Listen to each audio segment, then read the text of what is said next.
dan lain sebagainya.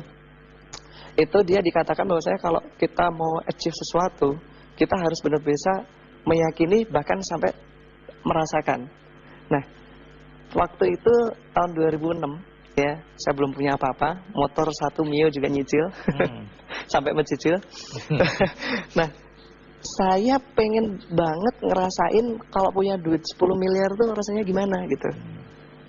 Di dalam rekening saat itu saya punya satu tabungan cuma satu-satunya buku ya, dan saldonya di situ cuma 300 atau 600 ribu, saya lupa saat itu, kecil Dan sedikit sekali. bermimpi satu hari 10 M rasanya gimana Iya. gitu ya. Akhirnya apa yang saya lakukan, saya tulis di buku tersebut 10.000.000.000 pakai bolpen, Pak. Padahal kosong itu ya.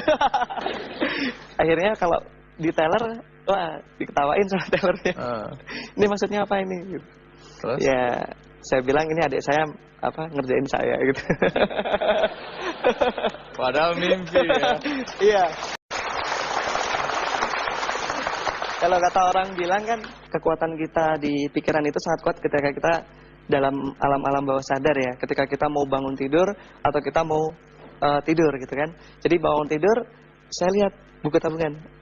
Saya punya 10 miliar, yes. Itu memberikan power, Pak. Iya. Itu memberikan power. Itu cocok gitu, karena The Secret mengajarkan hal seperti itu. Apa yang kita inginkan, kita pikirkan, kita ucapkan, kita selalu ingat-ingat terus. Kemudian lanjutan dari The Secret, The Power. Jangan Anda pembaca buku ini ya? Saya baca bukunya, saya lihat filmnya, saya sampai nangis, Pak. Karena di situ dijelaskan kok mirip sekali yang saya lakukan, Pak. Nah, sekarang pertanyaan terakhir yang selalu saya ingin tanyakan, apa nasihat Anda pada anak-anak muda dalam konteks berbisnis? Untuk berbisnis seperti yang saya sampaikan tadi, yang paling penting adalah kita mau dulu. Mau, kemudian dari kita mau tersebut bagaimana kita bisa membuatnya jadi satu dreams yang bulat gitu. Jadi mimpi yang utuh bulet, gitu utuh. yang Caranya pas. gimana? Pernah nggak kita semua mencoba untuk menuliskan dream kita? Nah, itu jarang, Pak. Jadi nulis saya umur sekian mau gimana, dan itu saya punya temen yang melakukan itu dan hasilnya luar biasa gitu. Jadi banyak sekali ya ketika kita mau, kadang-kadang kan seperti banyak orang bilang ya, ketika kita pas kecil kita punya dreams banyak sekali, kita punya impian besar, tapi ketika kita banyak tantangan dan sebagainya hilang semua. Nah, supaya nggak lupa kita tulis. Dan manusia itu makhluk visual, Pak. Kalau kita suruh, Pak jangan bayangin gajah, apa yang Bapak bayangkan? Gajah gitu kan. Manusia itu makhluk visual, jadi kita harus berani memvisualisasikan dream kita dalam bentuk gambar-gambar.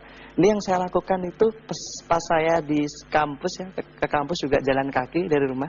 Tapi saya tuh hobi banget ngoleksi foto-foto mobil, BMW, Mercy, Ferrari gitu ya. Saya tempel di binder kuliah saya, sampai teman-teman saya bilang, ini aku akan punya ini. Sakit ini orang. Bahkan ada satu yang lucu nih, Pak. Kalau kata orang itu, ini saya dengar dari trainingnya Pak Tung Desmuaringin, itu kalau kita mau menerjemahkan impian ke alam dan bawah sadar kita, itu kita lakukan afirmasi dengan gerak, namanya incantation. Nah, itu dengan gambar-gambar tersebut, Pak, itu kalau bangun tidur, itu saya muter lagu kenceng, yang lagu tersebut bisa memotivasi saya, sambil saya lihat gambar-gambar impian saya tersebut, sambil saya loncat-loncat, Pak, di dalam kamar kos. Loncat-loncat sambil teriak-teriak, saya pasti sukses, seperti itu. Dan teman-teman saya banyak yang bilang, nih anak gila ini.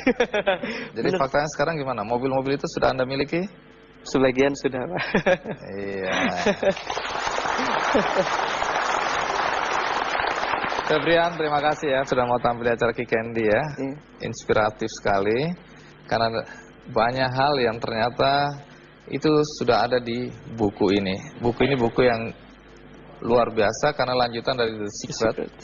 Jadi The Power ini akan jadi milik Anda satu-satu.